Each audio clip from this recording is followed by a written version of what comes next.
আসসালামু আলাইকুম। আমি মোহাম্মদ রেজাউল হলাদার আপনাদের সাথে আছি। সুপ্রিয় দর্শক, ক্রিকেটার নাইমের সঙ্গে কি ঘটেছিল? এটা কোনো শক্তিশালী যে থ্রিলার বা মুভিকেও, ক্রাইম মুভিকেও হার মানাবে নাইমের সাথে যে ঘটনা ঘটেছিল। নাইম, আপনারা জানেন যে বাংলাদেশের একজন স্পিন ক্রিকেটার এবং বর্তমানে জাতীয় দলের একজন ক্রিকেটার। তিনি হঠাৎ করে প্রিমিয়ার লিগ খেলে বাড়ি নিজ এলাকায় বাড়িতে ফিরছিলেন। তার ফ্লাইট মিস হওয়ার কারণে তিনি 10টার দিকে বাড়িতে ফিরছিলেন। চট্টগ্রাম বিমানবন্দর থেকে তিনি একটি অটোরিকশা নিয়ে বাড়িতে যাচ্ছিলেন। হঠাৎ করে ডিবি পরিচয় দিয়ে সেই অটোরিকশাটি আটক করে। সুপ্রিয় দর্শক, ভিডিওটি সম্পূর্ণ দেখবেন। ভিডিওর শেষে রয়েছে কিছু চাঞ্চল্যকর তথ্য, যেখানে সাধারণ মানুষ এবং একজন বাংলাদেশের ক্রিকেটার নিরাপত্তা পায় না, সেখানে সাধারণ মানুষের কী অবস্থা হতে পারে। ভিডিওর শেষে রয়েছে কিছু চাঞ্চল্যকর তথ্য, যা আমি প্রথমবার আপনাদের দিতে যাচ্ছি। ক্রিকেটার নাইম রহমান, আপনারা জানেন যে গত শুক্রবার 12 জুন দিবাগত রাতে চট্টগ্রাম বিমানবন্দর থেকে বাসায় ফেরার পথে জাতীয় দলের ক্রিকেটার নাইম হাসান ডিবি পরিচয় পুলিশের হাতে মারধর ও হেনস্থার শিকার হন। তার গলা চেপে ধরে গাড়িতে তুলে লাঠি ও পাইপ দিয়ে আঘাত করা হয়। এ ঘটনায় জড়িত থাকার অভিযোগে খুলশী থানার একজন এসআই সহ 3 পুলিশ সদস্যকে প্রত্যাহার করা হয়। আসলে প্রত্যাহার করাটা কি এটাই সেই বিচার? আমার তো মনে হয় এই সব কুলাঙ্গার পুলিশের বাচ্চা, কুলাঙ্গারদের জুতা পিটা করতে করতে এদের চাকরি থেকে বহিষ্কার করা উচিত। এরা কারা? এদের মূল শক্তি কোথা থেকে আসে? এদেরকে দ্রুত আইনের আওতায় এনে এদের দ্রুত ডিম থেরাপি দিয়ে তারপর আসল ঘটনা বের করা উচিত। এরা আসলে বাংলাদেশে কী এজেন্ডা বাস্তবায়ন করতেছে, একটু পরে আসে। দেখেন, পুলিশ জনগণের বন্ধু। পুলিশ আইন শৃঙ্খলা বাহিনী একটা বড় ধরনের ভূমিকা পালন করে থাকে প্রত্যেকটা দেশের, যেখানে জনগণের সাথে তারা ওতপ্রোতভাবে জড়িত থাকবে। জনগণের জানমাল রক্ষা করবে, বলতে পারেন জনগণের চাকর। এখন জনগণের চাকর অর্থাৎ রক্ষক হয়ে যদি ভক্ষকের কাজ করে, তাহলে আসলে তার বাবা মাকে নিয়েই প্রশ্ন তোলা যায়। কেন তাদের সঠিক শিক্ষা দেয়নি তার বাবা মা? তাদের বাবা মা কি আসলে এই যে যে কার্যক্রম করে তাদের বাবা মার উপর আঙ্গুল তোলা হয়?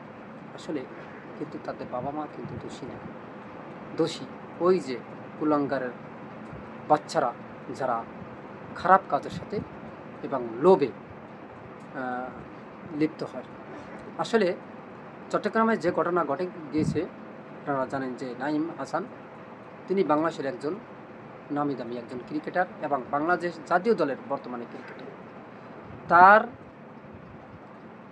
প্রতি যদি এরকমের অন্যায় করা হয়, তাহলে সাধারণ মানুষ সেখানে কি করত? সেখানে সম্ভবত সাধারণ মানুষ হলে তাকে পিটিয়ে মেরে তারপর ওই কোনো নদীতে তার লাশ কেটে কুটে ভাসিয়ে দেওয়া হতো, পতেঙ্গা কোনো নদীতে ভাসানো, আর কেউ খুঁজে পেত না।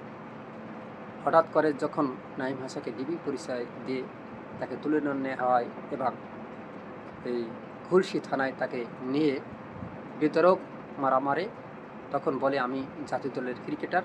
এই বলার পর যে বলে যে তুই চুপ থাক, তুই আসামি, তুই কোনো কথা বলবি না, চোখ নামিয়ে কথা বল, সবসময় চোখ নামিয়ে কথা বলবি, নিচের দিকে তাকা, উপরের দিকে তাকাবি না, উপরের মুখের দিকে তাকিয়ে কথা বলিস কেন?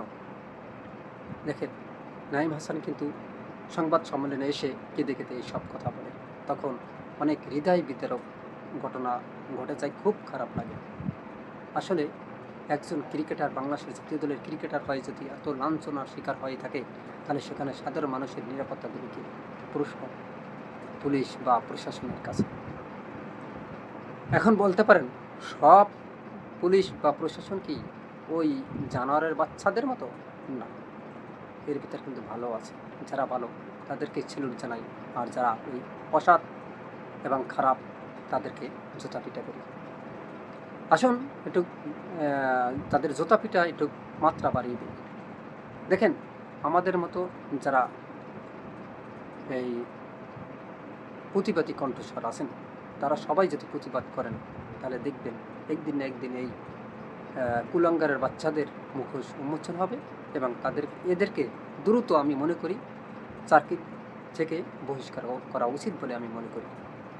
কারণ একজন সাধারণ নাগরিক যেখানে নিরাপত্তা পাবে না, সেখানে এসব পুলিশ রেখে লাভ কি?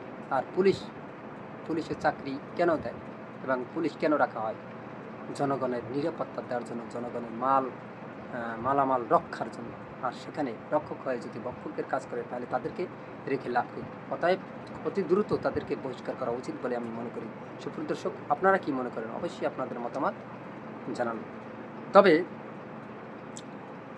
এই যে আটকের স্থান ও সময় আপনারা জানেন, শুক্রবার মধ্যরাতে নগরের লালখান বাজার এলাকায় একটি সিএনজি অটোরিকশায় যাওয়ার সময় সাদা পোশাকের পুলিশ ও সোসরা তার পথরোধ করে এবং শারীরিক নির্যাতন। জাতীয় দলের খেলোয়াড় হিসাবে বারবার পরিচয় দেওয়ার পরও তার কথা শোনা হয়নি। এক পর্যায়ে তাকে ঘাড় ধাক্কা দিয়ে টেনে গাড়িতে তোলা হয় এবং প্লাস্টিকের পাইপ দিয়ে পেটানো হয়। এমনকি তার গলা চিপে ধরা হয় শ্বাসরুদ্ধ করে মেরে ফেলার জন্য। থানায় হেনস্থা, তাকে তুলে নিয়ে খুলশী থানায় আটকে রাখা হয় এবং সেখানেও পুলিশের একজন ঊর্ধ্বতম কর্মকর্তা তার সাথে অসদাচরণ করেন। সমাধান ও আইনি পদক্ষেপ। ঘটনাটি জানাজানি হলে ক্রিকেটার পাড়ায় ব্যাপক ক্ষোভের সৃষ্টি হয়। পরবর্তীতে শনিবার সকালে নাইমের পরিবার বাদী হয়ে সংশ্লিষ্ট পুলিশ কর্মকর্তাদের বিরুদ্ধে মামলা দায়ের করে। প্রতিক্রিয়া, বিসিবি এবং ক্রিকেটারদের সংগঠন কোঅপ এই ঘটনার তীব্র নিন্দা জানিয়ে সুষ্ঠু তদন্ত ও শাস্তির দাবি জানায়। এই বিষয়ে ক্রিকেটার নাইমের নিজের বয়ান, তার পরিবার এবং বিসিবি এর পদক্ষেপ সম্পর্কে আরও কোনো আপডেট আসলে যদি জানতে হয়, অবশ্যই পরবর্তী ভিডিও দেখবেন। দেখেন, এখন মূল প্রসঙ্গে আসি। দেখেন, আপনারা জানেন যে এই যে নাইম হাসানকে ধরে এরকমের বিতরক মার এবং হেনস্থার শিকার, তিনি একজন ক্রিকেটার পরিচয় দেওয়ার পরও তার সাথে অসৎ আচরণ করা হয়। হঠাৎ করে যখন ওই এসআইয়ের মুঠোফোনে একটা ফোন আসে, তখন তিনি অতি নর্ম স্বরে এবং বিনয়ের সহিত এই নাইম হাসানকে ছেড়ে দেওয়া হয়। এই আসলে এই ঊর্ধ্বতম কর্মকর্তার মুঠোফোনে কে ফোন করে? অবশ্যই কোনো বিসিবির কোনো বড় কর্মকর্তা হবে, সম্ভবত তামিম ইকবাল। তিনি হয়তো বা ফোন করে নাইমকে ছেড়ে দেওয়ার পর তার সাথে খারাপ আচরণ যা করার তো আগেই করেছে, তাকে অত্যাচার করেছে, নিপীড়ন নির্যাতন করেছে এবং তাকে এমনকি মেরে ফেলার হুমকি পর্যন্ত তাকে দিয়েছে। তাহলে বোঝেন, একজন জাতীয় দলের ক্রিকেটারকে যদি মেরে ফেলার হুমকি দেওয়া হয় বা মেরে ফেলার মতো একটা ঘটনা ঘটে, কার্যকলাপ করে, তাহলে মনে করেন যে এই সাধারণ মানুষ যদি এই জায়গায় ধরা হতো, তার সাথে কী আচরণ করা হতো। আসলে আমাদের বাংলাদেশ স্বাধীনতা অর্জন করেছে 1971 সালে, প্রায় 56 বছর হয়ে যায়, কিন্তু এই বাংলার মানুষ এখনও কিন্তু স্বাধীনতা অর্জন করতে পারেনি।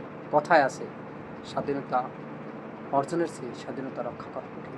ঠিক তেমনি আমাদের বাংলাদেশটাও ওই তদ্রুপ মিশ্র প্রতীকের কিছু শকুন আছে, তাদের যন্ত্রণায় জনজীবন অস্থিরতা হয়ে ওঠে। মানুষের জীবনে অনেক ভালো মানুষের জীবনে এমন লাল কালি পড়ে যায়, তার জীবন শেষ হয়ে যায় এইসব অমানুষের কাছে। আসলে কি পুলিশের ভিতর কি ভালো কোনো লোক নেই? আছে, অবশ্যই আছে। আসলে যারা ভালো তাদেরকে অবশ্যই ভালো বলতে হবে এবং তাদেরকে স্যালুট জানাতে হবে, এবং যারা খারাপ তাদের বিরুদ্ধে একদম শক্ত প্রতিরোধ করে তুলতে হবে সবাইকে মিলে। সুপ্রিয় দর্শক, আপনারা কি মনে করেন আসলে নাঈম হাসানের উপর এরকম বর্বরচিত আচরণ আসলে পুলিশের বা আইনশৃঙ্খলা বাহিনীর কি ঠিক হয়েছে? এতে তো সমস্ত পুলিশ বাহিনীকে এই প্রতিপন্ন করা হয়েছে বলে আমরা মনে করি। সুপ্রিয় দর্শক, আপনারা কি মনে করেন অবশ্যই আপনাদের মতামত কমেন্টে জানান। ভিডিওটি ভালো লাগলে RS বাংলা নিউজ 24-কে সাবস্ক্রাইব করুন এবং বেল বাটন অন করুন। ভিডিওটি সবাইকে দেখার সুযোগ করে দিন, লাইক ও শেয়ার করে। আজ এ পর্যন্তই। আসসালামু আলাইকুম ওয়া রাহমাতুল্লাহি ওয়া বারাকাতুহু।